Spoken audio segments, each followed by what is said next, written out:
우리 옆에 분하고 먼저 같이 한번 인사하겠습니다. 사랑합니다. 축복합니다. 한 번 더 인사하죠. 당신은 좋은 나무입니다. 좋은 열매를 맺읍시다. 할렐루야.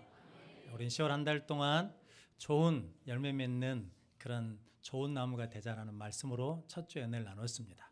좋은 나무가 되기 위해서는 영안이 열려야 됩니다. 우리 눈에 비늘이 벗겨지게 해달라고 기도하는 자들이 되시고, 좋은 나무가 되기 위해서는 기준이 바뀌어야 됩니다. 세상의 기준이 아닌, 내 기준이 아닌 하나님의 기준, 말씀의 기준을 붙잡는 귀한 성도들이 되시기를 바랍니다. 또한 좋은 나무가 되기 위해서는 우리 가운데 선한 것, 좋은 것을 쌓을 때 좋은 나무가 되어야 좋은 열매를 맺을 수 있습니다. 오늘은 에베소서 5장 1절로 14절 말씀, 빛의 자녀, 빛의 열매라는 말씀으로 함께 은혜를 나누겠습니다. 먼저 주여 말씀하옵소서 같이 하겠습니다. 주여 말씀하옵소서, 주의 종이 듣겠나이다. 아멘. 주의 음성이 들려지는 복된 시간이 되시기를 바랍니다. 옛날 영국에서 있었던 일이랍니다. 두 형제가 이게 모의를 했습니다. 마을에 양을 훔쳐서 팔아서 쓰자고. 그래서 그들이 양을 훔쳤는데 좀 많이 훔친 모양입니다. 그래서 도둑질 해가지고 팔아서 돈을 가지고 쓰기 시작했거든요. 그런데 도둑은 결국 뭐 하게 되어 있습니까? 붙잡히게 되죠. 그래서 붙잡혔답니다. 근데 동네 사람들이 벌을 내렸는데 양을 배상하라는 게 아니라 어떻게 벌을 내렸냐면 이마에다가 낙인을 찍었답니다. 어떤 낙인을 찍었냐면 이게 양도둑이라고 이게 낙인을 찍었대요. 근데 영어로는 양이 sheep이고 도둑도 sheep거든요. 그러니까 ST 이렇게 해가지고 양도둑이라고 이마에다가 낙인을 찍었습니다. 그런데 형은 그 낙인 찍힌 것이 너무 부끄러워서 뭐냐면 그 마을을 떠나서 영원히 돌아오지 않았답니다. 그런데 동생은 자기가 한 일에 대해서 후회하고 내가 새로운 삶을 살아야 되겠다라고 결단을 해가지고 동네에 어려운 일이 있을 때마다 찾아가서 일하기 시작했습니다. 그런데 동네 사람들이 처음에는 너는 끼지 마, 너는 양 도둑놈이요 그러면서 들어주지 않았다는 거거든요. 그런데 동네에서 어려운 일이 있을 때마다 항상 그 사람이 와 있는 거예요. 그래서 누가 어려운 일이 있으면 도와주고 아픈 사람이 있으면 가서 병문안하고 그러면서 동네 어려운 일이 있을 때마다 늘 그 사람이 와 있으니까 이게 동네 사람들이 마음을 열고 받아줬습니다. 그래서 오랜 시간 동안 그렇게 살다 보니까 동네에서 이제 중요한 사람이 되고 많은 이웃의 친구가 되고 또 많은 사람들로부터 존경을 받게 되었답니다. 그래서 이제 세월이 지나서 이제 그 동생이 영감님이 되셨거든요. 그런데 어느 날 그 동네 여행 온 관광객이 식당에 가서 보니까 이마에 ST라고 찍힌 낙인을 찍힌 사람이 식당에 있는데 많은 사람들이랑 함께 즐겁게 이야기도 하고 아이들이 가서 반갑게 맞이하기도 하고 얼굴은 평온하더라는 거죠. 그래서 식당 주인한테 물어봤답니다. 주인장, 저 이마에 있는 ST는 무슨 의미입니까? 라고 물어봤대요. 그랬더니 그 식당 주인이 그랬답니다. 나도 이곳에 와서 식당을 개업한 사람인데 내가 지금까지 여기 살면서 저 사람을 보니까 저 ST는 아마 성자, 세인트의 줄임말인 것 같습니다. 라고 그랬다는 거거든요. 오늘 본문 말씀에 있는 내용이 그 말씀이거든요. 오늘 8절 말씀에 보니까 너희가 전에는 어둠이더니 이제는 주 안에서 빛이라, 빛의 자녀들처럼 행하라 라고 말씀합니다. 예전에 우리는 뭐였냐면 어둠이었거든요. 근데 이제는 뭐가 되었다는 겁니까? 주 안에서 빛이 되어서 빛의 자녀가 되었다라고 말씀합니다. 그래서 오늘 11절 말씀에 보니까 너희는 열매 없는 어둠의 일에 참여하지 말고 도리어 책망하라 라고 말씀하시고 9절 말씀에 빛의 열매는 모든 착함과 의로움과 진실함에 있느니라 라고 말씀합니다. 오늘 본문 말씀을 통해서 저와 여러분들이 빛의 자녀인 것을 확신하고 또 빛의 자녀들처럼 행해서 빛의 열매를 맺는 자들이 되시기를 바랍니다. 좋은 나무가 좋은 열매를 맺는 것처럼 우리가 빛의 열매를 맺으려고 노력하는 것이 아니라 뭐가 되려고 노력하면 되냐면 빛의 자녀인 것으로 행하려고 노력하면 무엇은 열려진다는 겁니까? 빛의 열매는 열려진다는 거죠. 그래서 여러분들이 빛의 자녀처럼 행해서 빛의 열매를 맺는 복된 성도들이 되시기를 바랍니다. 그래서 첫 번째 빛의 자녀는 사랑합니다. 오늘 2절 말씀 같이 한번 읽어보겠습니다. 그리스도께서 너희를 사랑하신 것 같이 너희도 사랑 가운데서 행하라. 그는 우리를 위하여 자신을 버리사 향기로운 제물과 희생 제물로 하나님께 드리셨느니라. 아멘. 빛의 열매의 첫 번째는 뭐냐면 오늘 9절 말씀 보니까 모든 착함입니다. 이 착함이라는 말의 원어의 뜻이 뭐냐면 남에게 유익을 주는 것, 그리고 실제적으로 사랑을 행동하는 것. 다른 말로 하자면 불쌍히 여기는 것이 뭐냐면 착함이다라고 말씀하거든요. 그래서 여러분, 우리가 누가복음 10장에 보면 어떤 율법사가 예수님께 찾아와 가지고 예수님을 시험하려고 그럽니다. 그러면서 예수님, 내가 무엇을 해야 영생을 얻겠습니까? 라고 묻거든요. 그때 예수님이 이렇게 되물으십니다. 너는 율법에서 무엇을 읽고 어떻게 읽었느냐? 라고 물었더니 그 율법사가 마음을 다하고 뜻을 다하고 힘을 다하여 주 너희 하나님을 사랑하고 내 이웃을 사랑하라고 했습니다. 네 말이 옳다. 그렇게 행하면 된다. 라고 그러셨거든요. 그런데 이 율법사가 자기 의로움을 나타내려고 그러면 이웃이 누굽니까? 라고 묻거든요. 그때 예수님이 하신 이야기가 한 사람이 예루살렘에서 여리고로 내려가다가 강도를 만나서 거의 죽게 되었습니다. 그때 제사장이 지나가다가 보고 그냥 가버렸습니다. 네 사람도 보고 그냥 가버렸습니다. 그런데 사마리아 사람은 보고 불쌍히 여겨 다가가서 그 사람을 치료해주고 옛날 성경 여관에 가서 이게 이튿날 아침에 2데나리온을 줍니다. 1데나리온이 하루 품삯이거든요. 그러니까 2데나리온을 줬다는 것은 이틀치 품삯을 주면서 이 사람을 돌봐달라는 거죠. 돈이 더 들면 내가 돌아와서 주겠다라는 거거든요. 그러면서 예수님이 율법사에게 묻습니다. 이 세 사람 중에 강도 만난 자의 이웃이 누구냐라고 묻거든요. 그때 율법사가 자비를 베푼 자이다라고 그러거든요. 성도 여러분, 우리는 이웃을 생각할 때 누구 중심으로 이웃을 생각합니까? 내 중심으로 이웃을 생각하잖아요. 그런데 예수님은 어려움 당한 사람, 강도 만난 사람, 힘든 사람 입장에서 이웃이 누구냐면 그 사람을 불쌍히 여기고 돌봐주고 치료해주고 사랑하고 위로해준 사람이 이웃이라는 거거든요. 성도 여러분, 그러므로 저 여러분들이 그 사마리아인을 뭐라고 부릅니까? 선한 사마리아인, 착한 사마리아인이라고 부르거든요. 성도 여러분, 빛의 자녀는 어떻게 행한다고요? 사랑으로 행한다는 거거든요. 그래서 오늘 2절 말씀에 그리스도께서 너희를 사랑하신 것 같이 너희도 사랑 가운데서 행하라. 예수님도 우리를 불쌍히 여기셨습니다. 그런데 성도 여러분, 그래서 사랑이 없으면 아무것도 아니라는 거거든요. 그래서 고린도전서 13장 1절에서 3절 말씀 같이 한번 읽어보겠습니다. 내가 사람의 방언과 천사의 말을 할지라도 사랑이 없으면 소리나는 구리와 울리는 꽹과리가 되고 내가 애언하는 능력이 있어 모든 비밀과 모든 지식을 알고 또 산을 옮길 만한 모든 믿음이 있을지라도 사랑이 없으면 내가 아무것도 아니요 내가 내게 있는 모든 것으로 구제하고 또 내 몸을 불사르게 내줄지라도 사랑이 없으면 내게 아무 유익이 없느니라. 아멘. 성도 여러분, 사랑이 없으면 아무것도 아니라는 거죠. 사랑이 없으면 아무 유익이 없다라는 겁니다. 그래서 저 여러분들은 빛의 자녀입니다. 그럼 저 여러분들이 사랑으로 행하는 자, 불쌍히 여기는 자가 되시기를 바랍니다. 예수님도 기적을 일으키실 때마다 앞에 어떻게 하셨다고요? 불쌍히 여기셨다는 거죠. 그래서 중풍병자를 불쌍히 여기셔서 고쳐주시고 소경을 불쌍히 여기셔서 고쳐주시고 나인성 가업의 아들을 불쌍히 여기셔서 고쳐주셨다는 거거든요. 불쌍히 여기는 것이 능력이고 불쌍히 여길 때 하나님의 권능이 나타난다라고 말씀합니다. 기장충 목사님이신 김정준 목사님이라고 계시거든요. 이분이 이제 나이가 많으셔서 돌아가신 분이신데 32살 때 이제 목사 안수를 받고 목회를 막 시작했는데 강단에서 설교하다가 그만 피가 이렇게 각혈을 하게 되었습니다. 조사해 봤더니 폐결핵에다가 장결핵까지 와가지고 이제 마산에 있는 결핵요양소에 들어가게 됐거든요. 그런데 병이 중하니까 6급 이게 입원실에 들어가게 됐답니다. 근데 그 병실에 들어가면 사람들이 공동묘지, 죽음의 방 이렇게 부른다는 거거든요. 왜냐하면 그 방에 들어가서 살아나온 사람이 없대요. 다 죽는다는 거거든요. 그런데 이 김정준 목사님도 32살에 목사가 됐는데 이게 병이 깊어서 이제 3개월밖에 못 산다는 사형 선고를 받았거든요.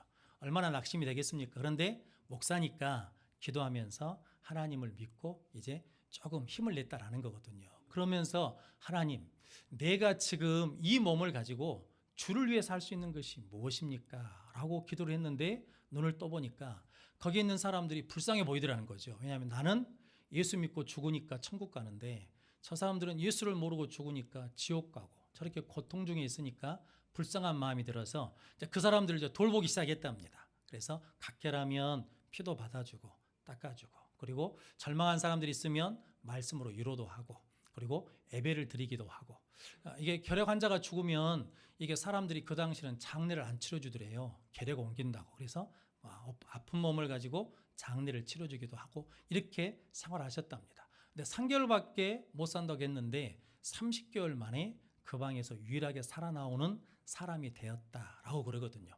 성도 여러분, 불쌍히 여길 때 누가 산다는 겁니까? 내가 산다라는 거거든요. 사랑할 때 우리가 살아나는 역사도 일어날 줄로 믿습니다. 그래서 잠언 19장 17절 말씀 같이 읽어보겠습니다. 가난한 자를 불쌍히 여기는 것은 여호와께 구워드리는 것이니 그의 선행을 그에게 갚아주시리라. 아멘. 가난한 자를 어떻게 여기는 것? 불쌍히 여기면 하나님께 구워드리는 것이라는 거죠. 그럼 하나님이 어쩌신다는 겁니까? 갚아주신다라고 말씀합니다. 성도 우리는 빛의 자녀입니다. 빛의 자녀는 사랑합니다. 불쌍히 여깁니다. 그러면 빛의 열매인 착함의 열매를 맺는 은혜를 누릴 줄로 믿습니다. 저 여러분들 그렇게 빛의 자녀로 사랑함으로 말미암아 착함의 열매를 맺는 귀한 성도들이 되시기를 바랍니다. 두 번째, 빛의 자녀는 감사합니다. 오늘 4절 말씀 같이 읽어보겠습니다. 누추함과 어리석은 말이나 희롱의 말이 마땅치 아니하니 오히려 감사하는 말을 하라. 아멘. 오늘 빛의 열매 두 번째는 이게 의로움이거든요. 의로움이라는 게 뭐냐면 하나님과 바른 관계입니다. 하나님은 창조주이시고 나는 그의 피조물이시고 하나님은 나의 주인이시고 나는 그의 종이고 하나님은 영광 받으시기에 합당한 분이시라는 거거든요. 근데 성도 여러분, 소돔과 고모라 성이 멸망하거든요. 의인 몇 명이 없어서 멸망합니까? 의인 10명이 없어서 멸망합니다. 그래서 에레미야 5장 1절 말씀에 이렇게 말씀합니다. 같이 읽어보겠습니다. 너희는 예루살렘 거리로 빨리 다니며 그 넓은 거리에서 찾아보고 알라. 너희가 만일 정의를 행하며 진리를 구하는 자를 한 사람이라도 찾으면 내가 이 성읍을 용서하리라. 아멘. 하나님이 예루살렘 성을 심판하시려고 그러거든요. 그런데 의인 몇 사람만 있으면 의인 한 사람만 있으면 내가 그 성을 용서하리라 라고 말씀하거든요. 성도 하나님은 누구를 찾으신다는 겁니까?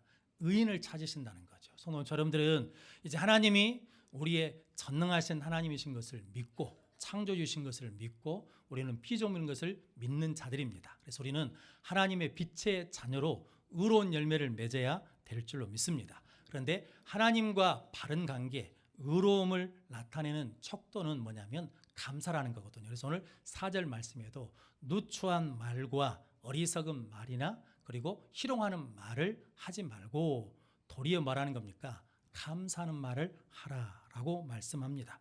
성도 여러분, 누가복음 17장 이야기 10명의 나병 환자 이야기 잘 아시지 않습니까? 10명의 나병 환자가 예수님께 와서 고쳐달라고 했더니 예수님이 제사장에 가서 너희 몸을 보이라 가다가 나은 걸 알았습니다. 그런데 그 중에 한 사람만 예수 발 앞에 엎드려 뭐 했다는 겁니까?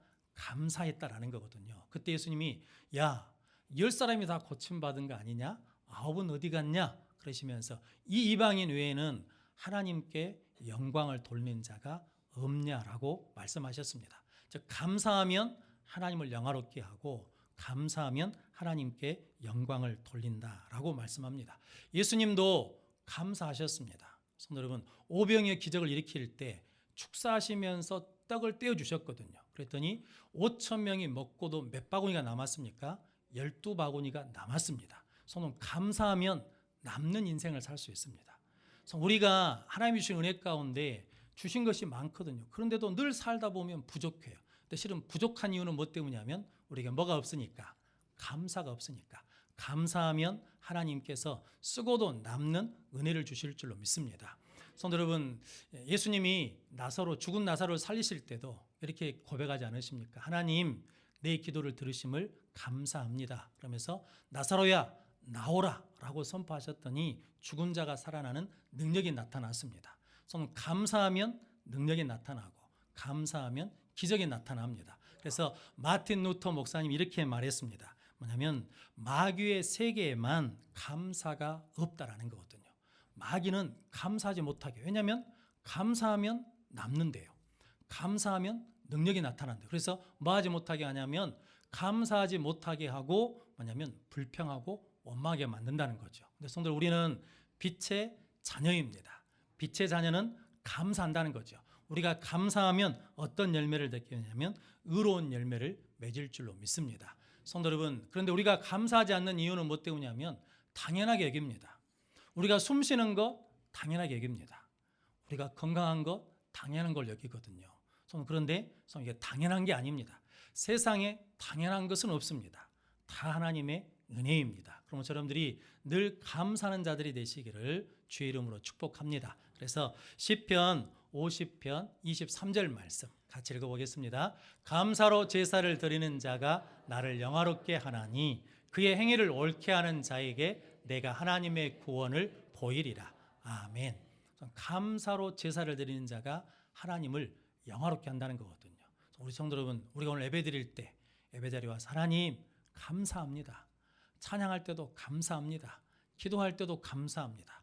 말씀을 전할 때도 들을 때도 감사함으로 우리가 예배를 드리면 하나님을 영화롭게 한다는 거죠. 그런데 그렇게 감사하는 자는 그 행위를 어떻게 한다는 겁니까? 옳게 함으로 말미암아 하나님의 구원을 보게 된다는 거거든요. 성도 여러분, 저 여러분들이 하나님께 감사하는 귀한 성도들이 되시기를 바랍니다. 그래서 우리의 말이 누추한 말, 어리석은 말, 희롱하거나 모욕하는 말이 아니라 감사하는 말이 많아지는 우리 모든 성도들이 되시기를 바랍니다. 성도 여러분, 성경에 감사할 때 하나님이 은혜를 주시고 감사할 때 전성기를 누리거든요. 개인이 감사할 때, 교회가 감사할 때, 국가가 감사할 때 전성기를 누립니다. 그럼 여러분들이 감사함으로 하나님의 전성기를 누리는 복된 성도들이 되시기를 바랍니다. 성도 여러분, 빛의 자녀는 감사합니다. 그때 빛의 열매인 의로운 열매를 맺게 될 줄로 믿습니다. 이런 복된 성도들이 되시기를 바랍니다. 세 번째, 빛의 자녀는 하나님을 기쁘시게 합니다. 오늘 10절 말씀 같이 한번 읽어보겠습니다. 주를 기쁘시게 할 것이 무엇인가 시험하여 보라. 아멘. 시험하여 보라는 말은 조사해 봐라, 연구해 봐라 라는 말씀이거든요. 빛의 열매 세 번째는 뭐냐면 진실함이거든요. 진실함이라는 언어적 의미는 뭐냐면 겉과 속이 같은 것입니다. 깨끗하고 순결하고 진리, 이렇게 말씀하거든요.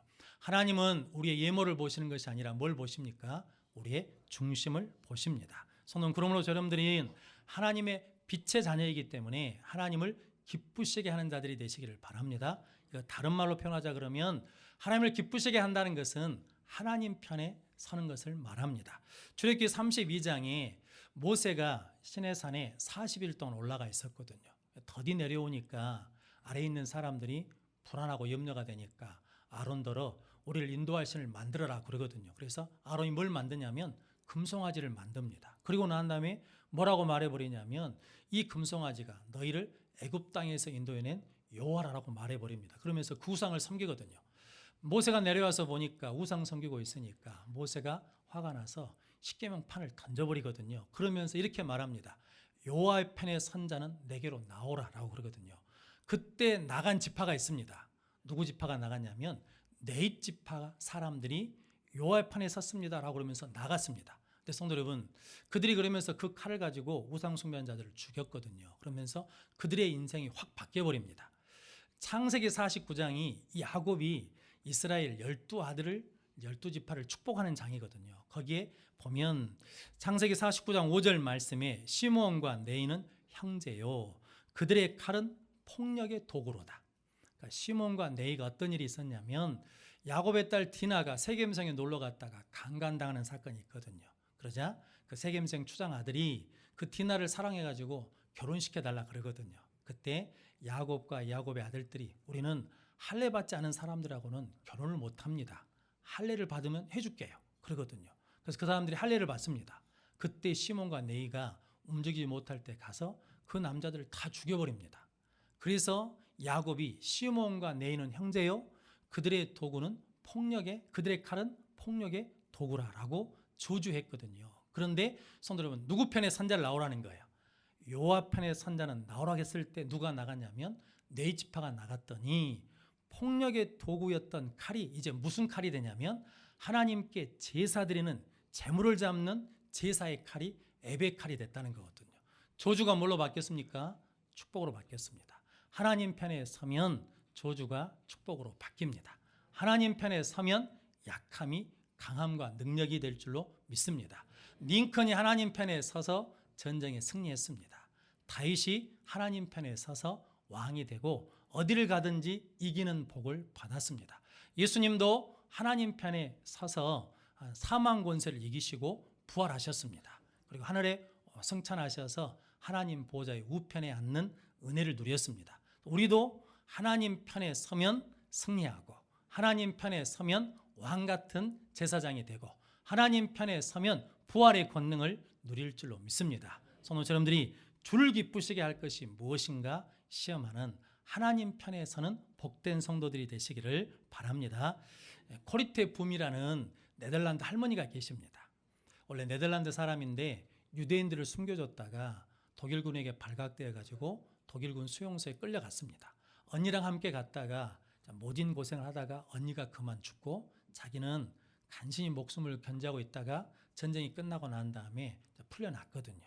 그런데 이제 그분이 돌아다니면서 이제 신앙의 간증을 하거든요. 하나님 나를 어떻게 지켜주셨는가. 그러다가 누구를 만났냐면 독일군 장교를 만났습니다. 그 장교가 누구냐면 감옥에서 고문하고 자기 언니를 죽였던 그런 사람이거든요. 그런데 하나님이 용서하라고 그러시는 거예요. 근데 처음에는 용서가 안 돼. 그런데도 하나님이 계속 용서하라고 그러니까 내가 당신을 용서합니다 라고 고백을 했어요. 그러면서 하는 말이 내가 그렇게 고백할 수 있었던 건 우리 아버지 영향입니다 라고 그랬어요. 그러면서 그런 말씀을 하셨답니다. 아버지가 시계방을 하셨어요. 그런데 하나님을 잘 믿는 분이셨거든요. 그래서 매일 기도하고 성경 읽고 그리고 정직하고 그리고 친절하고 그랬다는 거죠. 그런데 어느 날 어떤 부자가 가게에 들어가지고 시계를 사겠다고 그러더랍니다. 비싼 시계를. 그래서 이제 이런저런 이야기를 하다 보니까 왜 비싼 시계를 사냐 그랬더니 저 건너편 시계방에서 시계를 샀는데 고장이 났대요. 고장이 나서 그 집에 가서 고쳐달라고 그랬더니 못 고치더라는 거죠. 그러면 그 시계 가져왔냐고. 가져왔다고 그랬더니 내가 고쳐주겠다고. 그것을 딸이 보고 있는 거예요. 그러면서 마음이 불편해. 왜냐하면 비싼 시계를 팔면 될 텐데 왜 시계를 고쳐주냐는 거지. 그러면서 시계를 고쳐주면서 그 아버지가 이렇게 말했어요.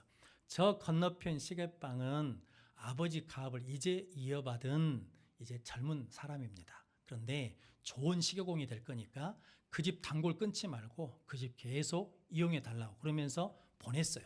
그러니까 딸이 그걸 보고 있다가 아버지 왜 그렇게 하시냐고. 우리 집에 온 손님이니까 우리 집 단골을 만들어야지 왜 저 집으로 보내냐고 그러더라는 거죠. 그러니까 그 아버지가 일손을 놓고 딸을 보면서 이랬답니다. 딸아, 돈은 필요하면 하나님이 주신다. 이 일을 하나님이 기뻐하실 거야. 우리는 돈 벌기 위해 사는 것이 아니라 하나님을 기쁘시게 하기 위해서 사는 거란다 라고 했다는 거거든요. 성도 여러분, 저 여러분들은 무엇을 위해 삽니까? 저는 이 말씀을 준비하면서 하나님 앞에 그렇게 기도했습니다. 하나님, 저도 우리 딸들한테 딸들아, 우리는 하나님을 기쁘시게 사는 것이다 라고 고백할 수 있는 아버지가 되고 싶고 목사가 되고 싶습니다. 성도 여러분, 저 여러분들은 하나님을 기쁘시게 하는 귀한 성도들이 되시기를 바랍니다. 하나님 편에 서는 자들이 되시기를 바랍니다. 예수님도 항상 하나님이 기뻐하시는 일을 하셨습니다. 그래서 요한복음 8장 29절 말씀 같이 읽어보겠습니다. 나를 보내신 이가 나와 함께 하시도다. 나는 항상 그가 기뻐하신 일을 행함으로 나를 혼자 두지 아니하셨느니라. 아멘. 예수님도 나는 항상 누가 기뻐하신 일, 하나님이 기뻐하신 일을 행했다라고 그러거든요. 성도 여러분, 저 여러분들의 인생을 마감할 때 마지막으로 우리가 자녀들한테 얘들아, 나는 항상 하나님이 기뻐하신 일을 해왔다라고 고백할 수 있는 우리 모든 성도들이 되시기를 주님의 이름으로 축복합니다. TV에 하나 그룹이 선전하는 이게 선전 문구가 하나 있더라고요. 뭐냐면 이게 태양광 선전하는 건데 거기 보면 이럽니다. 여러분들이 이 광고를 보는 30초 동안 태양빛이 지구에 비치면 전 인류가 48시간 쓸 수 있는 에너지가 생긴다는 거거든요.